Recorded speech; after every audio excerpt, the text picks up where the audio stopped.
listening to Count It Out with Mike and Tyler. All right, Tyler here. Count It Out with Mike and Tyler, and I am sitting. Where's Mike? Well, we got a big fill-in for Mike. I guess I'm Mike. Yeah. Because Mike's not a world traveler. Okay. Well. Mike's not one of the best independent wrestlers in North America. Okay. Now you're picking me up here. I bet you Mike doesn't even know half of the characters in The Simpsons. Dude, that's fair. That's fair. But you know who does? Know Handball Man. Well, that's right. Right? And now bang, I can just see him getting hit in the groin now, right? But you know who's all of that and more? It is the V guy. Throw it up, Vaughn Vertigo. Long overdue. Welcome to Count It Out. Thanks for having me. So I don't even know where to start with you because you're on fire right now. Sure. The whole world is starting to figure out what we've known in North America for a long time, and especially in the Ontario scene. You're one of the best going, and now the United States getting to see that. Yep. Europe has seen that. Let's start last year, WrestleMania weekend. Yeah, you were in Las Vegas. You were in the Collective, like that big prestige show, like the memorial show. I can't remember the name of it there. Yep. In there with TJ Perkins. I think that was a wild 7-way match. That was the WrestleCon show. At Palms. That was the Collective venue, I believe. TJ Perkins, super crazy. Manders. Danhausen, Cheeseburger. Oh, Mike D. Mike D. was now in NXT. I don't forget him. Just a wild cast of 7 people in a scramble. And then, I wrestled for Prestige that night as well. Myself and Manders drove across the city right after that match. So we missed Minoru Suzuki and Butterbean, unfortunately. Is it unfortunate, though? Well, so actually, I was at a Carlo and somebody pointed this out to me that I'm part of the worst rated cage match show of 2025. It was that show. Okay. That was apparently the worst rated show last year because it had Minoru Suzuki and Butterbean and also had the Mickey James Maki Ito match. Yes. So that was an accomplishment for me to be a part of the worst show last year. At your first WrestleMania week? Second. Technically, 2019, I wrestled Kip Sabian in New York City as part of WrestleMania weekend. So it kind of is my second. So what's the plans this year? Are we going to expect to see you back in Vegas again for? That's the hope. Yeah, I'm hoping to be back in Vegas, do a lot more US this year. Yeah, for sure. Awesome. Kind of very similar goals to last year. And something I really love is you've been over to Europe a lot, and you've 14 times, wow, and you've really opened the door like for a lot of other Ontario guys to go over there. You're kind of the guy that set the path, like that blueprint to an extent. Yes and no, but I also look at Bailey as somebody who set the blueprint. People before that is, Sami Zayn when he was Generico and Kevin Owens and guys who have went over. Maybe they didn't stay in Europe for 2 to 3 months like I have, but they certainly set the blueprint of kind of this Canadian-UK relationship. And now you've had some huge matches in Ontario, and I want to kind of highlight a few of them. And a big one that you had was in C4 with Mustafa Ali. Yes. A lot of attention to that match. How do you look back on that match, your experience with Mustafa Ali? Almost surreal. I really don't want to watch that one back just because it was a very stressful day for me. I think I was his 3rd or 4th match after leaving WWE, and he I guess 2 years prior had quote tweeted a promo I did going to Europe, and that actually got me some eyes to do Progress and to do ICW over there. So he had opened doors for me without even knowing the guy. And then when I did WWE Extra work, I saw him walk down the hallway and I was like, I gotta stop him and talk to him about this. So I thanked him for it. And then we had a little chat about some things. And then we kind of kept in contact. And then as soon as he was able to take independent bookings, I was like, oh my God, somebody needs to book this. And C4 was the one to jump on it. So that day is very special to me. That match is very special to me. CM Punk always talks about how when Eddie Guerrero and Rey Mysterio were on the Indies for a very brief period after that WCW run they had, CM Punk worked him and he felt like he realized he knows nothing. That's how it felt. Cool. That's how it felt wrestling. Cool. I felt like I know nothing and now I need to learn so much more because I'm wrestling this man. Well, that's not the first time that that wasn't the only time that you guys did some interaction. We saw you on TNA Wrestling. Yes. Right? Yes. Yeah. How did that all come together? You had a big moment there with him on TNA Wrestling. I rolled up to the venue to come help out. Most people, when you go to TNA, you're supposed to be there for the 4 days to help out the setup and everything. I got to the venue that day and I was told not to expect anything because the people that have been here for 4 days should get the opportunities, of course. But when I walked in the venue, Ali saw me from across the room and he's like, Vertigo, you're here? Awesome. I need you for something. You're going to be a plant in the crowd who's a Mike Bailey fan, which is fine, easy. I am a Mike Bailey fan. You're gonna start some chants, you're gonna be ruckus, and then I'm gonna pull you over the barricade and just beat the shit out of you in the ring. So that's what it was. That was it. I got to heckle Ali in front of his hometown crowd, and then he beat me up in front of the audience. Yeah, so it was. I marked out. And Mike Bailey saved me. Oh, there you go. Yeah, You're your hero, Mike Bailey. I You're know number Mike one Bailey fan. saved me. We also saw you on AEW TV. Now I know you're a massive Hardy Boys fan growing up, right? They were your guys. As with me, bucket list item. I got to interview them last year, so that was cool for me. Yep. I go back as a Hardy Boy fan to like the Daisy Duke tights on Oh my God, on like yeah. Sunday Night Heat Yeah, against Duke yeah. Cool because I'm a little old, so they were like my guys. So for you though, to get to step in the ring with one of their biggest rivals, you took the unprettier from Christian. Is that like crazy? like is that a moment where like you in the backyard doing your Hardy Boys and kind of playing off your love for them? Well, like also like let's not Hardy Boys, sure, best of all time, but let's not look past Edge and Christian here. Absolutely. Like, two Canadian boys from Orangeville who made it.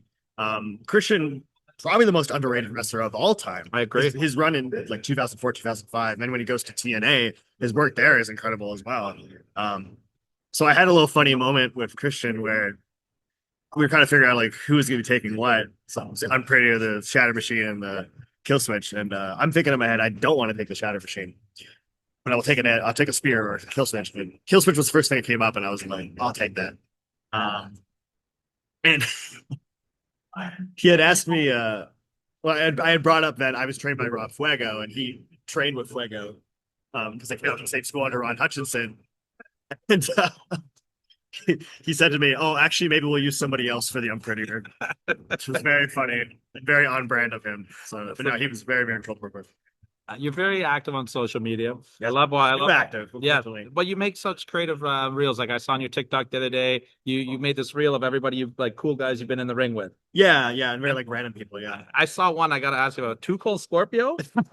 so You get in the ring hey, with Too Cold Too Scorpio. Cold was living in Montreal for some reason with his wife. I don't know why. He was at C4 regularly for a whole season there. He was tagging with Brent Banks. Whereas I think I was 19, he would have been 21, I think. And we just got thrown in a tag match against Too Cold Scorpio and Brent Banks, which is some of the most wild things I've ever seen. And I do remember that Too Cold. People always ask me like if there's anything wild that happened. Planning with him was funny, just because he's too cold. But he did say at one point he's like, "I might go a little ECW on you," and he walked away. And Forrest and I were like, "What exactly does that mean? What does that mean?" You know?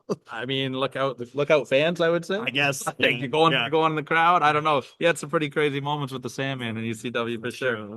You mentioned Flares. Of course, I can't not bring him up, and Alexia Nicole. You guys have been a staple of the Ontario scene. Can you just talk a little bit about what it's meant for you on a personal level, coming up with those two and just sharing your dreams together?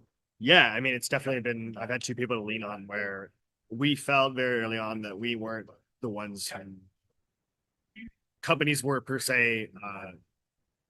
They weren't looking at us as the future, and we kind of stuck together along with guys like Shane Saber.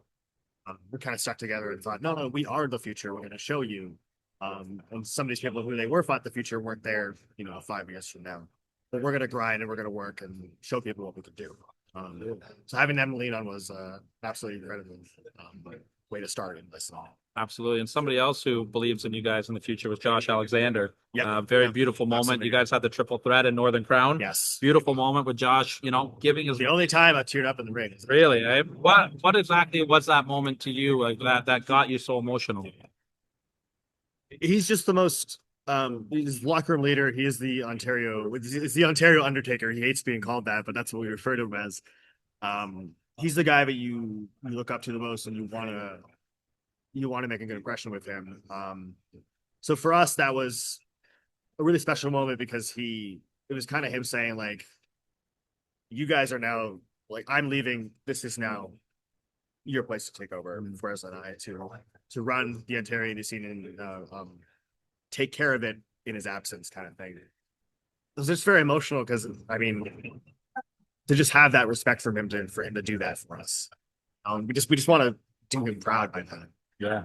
I mean, I think he's bang on though. You guys do such a great job representing the Ontario scene, now taking over all of North America. Just a couple more quick ones for you here, because I know you got a big match you're preparing for tonight. Motor City Machine Guns.